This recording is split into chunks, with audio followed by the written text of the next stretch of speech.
नमस्कार, आप देख रहे हैं खबर तक और मैं हूं आपके साथ जयपाल। शिक्षकों की भूमिका और शिक्षक दिवस मनाने की परंपरा हमारे देश में बहुत ज़्यादा है। लोग उसी दिन 5 सितंबर को याद कर लेते हैं, उसके बाद उनकी भूमिका को, उनके महत्व को भूल जाते हैं। लेकिन हम आपको एक ऐसे शिक्षक से मिलवाने जा रहे हैं जो अपनी जीवन को संकट में डालते हुए भी छात्रों के बीच बांट रहे हैं। और ये मेरे पीछे जो आप देख रहे हैं, ये वही छात्र हैं जो अपने बेहतर सुनहरे भविष्य की कल्पना कर रहे हैं एक शिक्षक के देखरेख में। तो मेरे साथ वो शिक्षक कौन है ये भी आप जानना चाहेंगे। मेरे साथ हैं कृष्णा यादव जी। हम इस वक्त बनारस में हैं, बनारस के आदर्श नगर पार्क में। यह महमूदगंज का वो इलाका है। सबसे पहले आप अपने बारे में बताइए कि टेनिस जो खेल आप बच्चों को सिखा रहे हैं, क्यों सिखा रहे हैं और आपने इसकी शुरुआत कैसे की? सर मेरा प्रोफेशन ही टेनिस कोचिंग है, बट मेरा प्रोफेशन ही टेनिस कोचिंग है। बट क्या है कि मेरी हेल्थ गड़बड़ होने की वजह से मैं फिर बनारस में स्टेबल हो गया। नहीं तो पहले मैं दिल्ली में ही टेनिस कोचिंग करता था और अच्छी खासी एकेडमी में हेड कोच की तरह काम करता था। बट अब तबीयत होने से यहीं पे आ गया।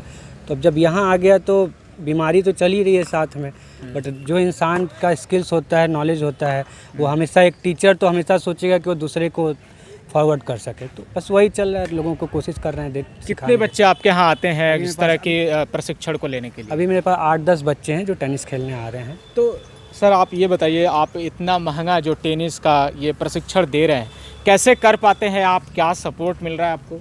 सर कैसे की बात करेंगे तो सुन के हंसी आएगी। बस दोस्तों से ले देकर उधार करते हैं। और यहाँ पे जैसे 8-10 स्टूडेंट हैं, उनसे जो फीस वगैरह थोड़ी बहुत कलेक्ट हो जाती है, उन्हीं के थ्रू यहीं पे कोर्ट के ऊपर, बच्चों के ऊपर, मैनेजमेंट पे खर्च करके सब ऐसे ही चलता रहता है। कोचेज को दे करके चल रहा है, मैनेज करके किसी तरह जो है।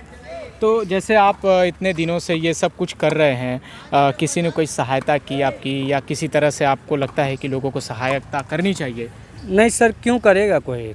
इस देश में मुझे लगता है कि क्रिकेट, फुटबॉल, हॉकी और कुश्ती जैसे गेम के अलावा कोई किसी और गेम के लिए सहयोग के लिए खड़ा नहीं होना चाहता। जो ये हमको लगता है सबसे बड़ा सच्चाई है।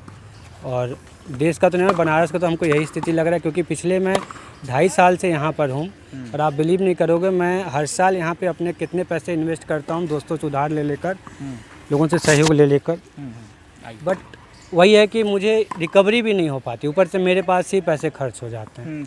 आपके बारे में हमने सुना कि आपको कुछ हेल्थ की प्रॉब्लम है। क्या समस्या है जिसको करते हुए भी आप इस तरह का खेल कर रहे हैं? ये बहुत रिस्की है इस समय। आपने जैसा कहा ना कि कैसे आप कर रहे हैं, तो इसी तरह कर रहा हूँ कि मैं पहले दिल्ली में रहता था, तो उस समय मुझे पता चला 5-6 साल पहले कि मुझे किडनी की प्रॉब्लम हो गई, मैं किडनी का पेशेंट हो गया। तो फिर पिताजी को बताया, तो पिताजी ने कहा कि ऐसा करो, तुम तुरंत चले आओ, जो है यहाँ पे ट्रीटमेंट करते हैं। ट्रीटमेंट में डॉक्टरों पर जब जाना शुरू किया तो सब ने अपने अपने राय रखने शुरू किए। सब ने मुझे डायलिसिस रिकमेंड किया। तो मैं 4-5 साल किसी तरह टालता रहा, डायलिसिस पे नहीं गया। आयुर्वेद की दवा, अदर दवा कर करके, लेकिन मेरा कुछ बेनिफिट नहीं हुआ। उसके बाद फिर मेरी तबीयत अभी ये 2019 में जून में बहुत ज़्यादा गड़बड़ हो गई। इतना मैं सीरियस हो गया कि मुझे BHU में रात को 2 बजे जाना पड़ा और इमरजेंसी में जाकर मेरी जान किसी तरह बची। और डॉक्टरों ने फिर कहा कि अब अगर आप डायलिसिस नहीं करोगे तो मुश्किल है आपका बच पाना, जो है। तो न्यूरो अटैक आ गया था मुझे उस टाइम। वो जो अकड़न होती है पूरी सर में, गर्दन में, पूरा घूमने लगा था। मेरा ब्लड गंदा हो जाता है किडनी के पेशेंट का, तो ब्लड पूरा गंदा होने की वजह से पूरा एकदम न्यूरो अटैक आ गया। फिर उन्होंने कहा डायलिसिस कराओ। फिर मैं डायलिसिस के प्रोसेस में आया कि अभी हफ्ते में 3 दिन मेरी डायलिसिस होती है, जो है। सर कितना लागत आता है इस खेल को खिलाने के लिए, लोगों को प्रशिक्षित करने के लिए? सर लागत तो गेम का कोई कुछ कहाँ बता सकता है लागत, जो है। बट ये मैंने जैसे कुछ फ़ीस चार्ज करता हूँ, जो बच्चे फ़ीस नहीं दे सकते मैं उन्हें अपने सपोर्ट से खिलाता हूँ, इस तरह से कर सकता हूँ। फैमिली बैकग्राउंड आपका क्या है? फैमिली बैकग्राउंड ये है कि पिताजी बिजली विभाग में थे और 2018 दिसंबर में वो एक्सपायर कर गए। और हम और भाई दोनों लोग स्ट्रगल पीरियड में ही थे, कोई जॉब में था नहीं। पिताजी मेन थे, उनके जाने के बाद एकदम आर्थिक स्थिति गड़बड़ हो गई। अब होता है कि हर फैमिली की प्लानिंग होती है, हम लोग भी प्लान करके चल रहे थे पिताजी के साथ। तो उसमें लोनिंग वगैरह सब कुछ करने के बाद ये था कि पिताजी के जाने के बाद एकदम आर्थिक स्थिति बेकार हो गई। और फिर पापा गवर्नमेंट जॉब में थे, तो आप जानते हैं सरकारी कामों में कितने का समय लगते हैं। वो सब प्रोसेस करते करते 1.5 साल बीत गए। अभी थोड़ा 2-4 महीने में स्थिति सही है, लेकिन अभी मुझे जो ट्रीटमेंट कराना है, मुझे ट्रांसप्लांट कराना है, उस ट्रांसप्लांट के पहुंचने के लिए मुझे अच्छा खासा खर्च है। और वो खर्च मैं बस वही पिताजी के जो रिटायरमेंट का पैसा वैसा मिलता है उसी के भरोसे टिका हुआ हूँ। और अभी भी वो फंसे हुए हैं, मैटर हो नहीं पा रहे हैं। और मैं मेरा परिवार पूरा हमेशा चिंतित रहता है कि पता नहीं अभी कितना समय लगेगा, क्योंकि बीमारी तो बहुत रिस्की है, कुछ भी हो सकता है। तो चुनाव में चंदा देने के लिए बहुत लोग आपको मिलेंगे। बनारस में भी ऐसे रईसों की कमी नहीं है जो चुनाव लड़ाते हैं, मगर एक भारत के भविष्य को बनाने के लिए शिक्षक की भी आपको मदद करनी चाहिए। अच्छा ये बताइए, जितने लोग यहाँ पर आपसे सीखने आ रहे हैं उनका फैमिली बैकग्राउंड कैसा है? क्या वो बहुत साधन संपन्न लोग हैं या कैसे हैं? सभी मिडिल लोअर क्लास फैमिली से हैं।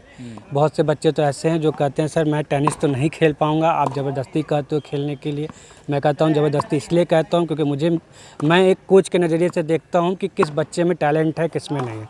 तो जो टैलेंट मुझे दिख गया टेनिस के हिसाब से, उससे मैं अपने हाथ से छूटने तो नहीं दूंगा। खेलो इंडिया के तहत एक मुहिम थी भारत सरकार की कि ऐसे प्रतिभा को पहचाना जाए जो गांव में है, जो ऐसे जगह है जहां से किसी को अवसर नहीं मिलता। आपके पास कोई संपर्क करने आया क्योंकि विधायक का निवास ही आपके घर से कुछ मीटर की दूरी पर है? नहीं सर, ऐसा कुछ नहीं है। और हमें तो लगता है कि ऐसी योजनाएं बड़े शहरों तक ही सीमित होती हैं, वास्तविकता है। और मैं आपको अपने टेनिस फील्ड का बता रहा हूँ। अगर प्रतिभा लेने की बात है तो मुझे ऐसा लगता है कि वो बड़ी बड़ी एकेडमी या जो टॉप रैंकिंग के प्लेयर होंगे उन्हीं को पकड़ के करा देंगे। मतलब छोटे मोटे एकेडमी में काम करने वाले या बच्चे जो मेहनत कर रहे हैं उनको प्रतिभा खोजने कोई जाने वाला नहीं है यहाँ। वो ऊपर तक ही रहने वाला है। तो ये बताइए, ये विधायक जी सौरभ श्रीवास्तव जो यहाँ कैंट एरिया के विधायक है विधानसभा के, उन्होंने कभी आपसे संपर्क किया या सरकार के किसी मुलाजिम ने? क्योंकि प्रधानमंत्री का कार्यालय भी यहीं पर है बनारस में ही और ज़्यादा दूर नहीं है। ये महमूदगंज वाला इलाका इतना डेवलप्ड इलाका है, यहाँ इतने रईस लोग और बुद्धिजीवी वर्ग रहते हैं, कोई किसी ने संपर्क नहीं किया? सर मैं उनको क्या कहूँ, विधायक जी को क्यों दोषी ठहराऊँ? केवल मेरे गेम को मैंने देखा, मैं 2.5 साल से मैंने कहा ना 7-8 बच्चों से स्ट्रगल कर रहा हूँ, तो मेरे गेम को कोई पूछने ही नहीं आता है, तो मैं उनको क्या कहूँगा? तो मैं पूरे बनारस को कहूँगा कोई नहीं पूछता है ना, सिर्फ उनको क्यों मैं ब्लेम करने जाऊँ? बट उनको एक बार सुध लेनी चाहिए कि कुछ उनके एरिया में अगर हो रहा है तो एक बार जाना चाहिए, देखना चाहिए। कभी सानिया मिर्जा और ज्वाला गुट्टा को तो आप लोग देखते हैं मगर इग्नोर कर देते हैं, और टीवी पर आईपीएल के बीच सट्टा जो लगाने का खेल चल रहा है, अभी महमूदगंज में ही बहुत सारे लोग पकड़ा गए, 4.5 लाख रुपए उनके पास से जब्त हुआ। तो ऐसे खेलों को भी आप बढ़ावा क्यों नहीं देते और ऐसे शिक्षकों का मनोबल क्यों नहीं बढ़ाते? उम्मीद है कि हम अगर इनसे बात कर रहे हैं तो आपके जेहन में भी इनकी जो संवेदना है इनके प्रति वो बढ़ेगी। और अच्छा ये बताइए, आपको कुछ उम्मीद है कि बनारस के लोग, जैसे सोशल मीडिया पर बाबा का ढाबा फेमस हो गया, तो सारे लोग जो तकलीफ़ बता रहे हैं, इस तरह के अभी भी लोगों में संवेदना है कि जो सपोर्ट करने वाले लोग होते हैं वो आगे आकर इस तरह के लोगों को सपोर्ट करते हैं? आपको उम्मीद है? सर उम्मीद तो बिल्कुल रहेगी, उम्मीद पे तो दुनिया कायम है, रहेगी तो है ही। बट मैं बस यही चाहूँगा कि ज़्यादा से ज़्यादा लोग कोशिश करें नए गेम को भी ट्राई करने का। ओलंपिक में बहुत से गेम होते हैं, सिर्फ हॉकी, फुटबॉल या ऐसे टाइप के गेम नहीं होते हैं। तो अदर्स गेम अगर आपको दिखता है तो उसे आप ट्राई करो, ऐसा नहीं कि आप उसे। और मैं यहाँ पर हूँ, मैं पूरा विश्वास दिलाता हूँ और कि एज ए कोच मैं हमेशा रखूँगा बच्चों को अपनी नज़र में, कोशिश करूँगा उन्हें उनकी क्षमताओं के हिसाब से जहाँ तक वो पहुँच सकते हैं मैं उन्हें पहुँचाने की पूरी कोशिश, क्योंकि मेरे पास एक अच्छा अनुभव है टेनिस का, टेनिस कोचिंग का अनुभव है, टेनिस प्लेयर का अनुभव है, हर चीज़ का एक अच्छा अनुभव है। तो मैं उन बच्चों पे यूटिलाइज करके मैं कोशिश करूँगा कि वो आगे से आगे। अच्छा, आप इसके बारे में फ्यूचर में क्या सोच रहे हैं और आपको किस तरह की मदद चाहिए? मेरे पास पूरा रोड मैप है, पूरा प्लान है टेनिस के लिए, अपने बनारस के लिए। मेरे पास नहीं है तो सपोर्ट नहीं है, पैसा नहीं है, मैं बता दूँ। मेरे पास सब कुछ है। देखिए ये ग्राउंड में मेंटेन करके खेलता हूँ, ये कोर्ट को मैं नेट नहीं अपना चेंज कर पा रहा हूँ, देख लीजिए। बच्चे इसी नेट से मेरी बॉल सारे घिस चुके क्योंकि पैसे के कमी की वजह से जो है। तो मेरे पास सारा रोड मैप है, बच्चों को डेवलप करने के लिए प्लान है, उन्हें अच्छे स्तर तक खिलाने का सब कुछ है, अनुभव है। बस मेरे पास नहीं है तो थोड़ा बैकअप नहीं है, बस और कुछ नहीं। उम्मीद है कि हमसे और मैं ये भी बता दूं, अगर मेरे पिताजी होते तो मुझे बैकअप की किसी की ज़रूरत नहीं पड़ती, सिर्फ पिताजी के ना होने से, क्योंकि वो मुझे इतना मानते थे कि पिताजी के ना होने से आज मुझे पैसे की दिक्कत हो रही है, नहीं तो कभी जो दिक्कत नहीं होती मुझे पैसे की। हमें उम्मीद है कि बनारस के लोग स्पोर्ट्स के लिए बहुत हमें उम्मीद है कि आपके इस कहानी के बाद बनारस के लोग भी आपको सपोर्ट के लिए बाहर निकलेंगे और एक प्रतिभा जो इस देश में खड़ी की जा रही है कुछ लोगों के साथ, उस शिक्षक का आप मनोबल बढ़ाइए और भारत को विश्वगुरु बनाने का जो सपना सरकार देख रही है और देश का हर युवा देख रहा है उसको भी आप साकार कीजिए। हमारे साथ बने रहिए, हम आपको इसी तरह से बनारस की हर एक स्टोरी दिखाते रहेंगे और हर पल अपडेट्स आपको अवगत कराते रहेंगे। बहुत बहुत शुक्रिया, बहुत बहुत धन्यवाद।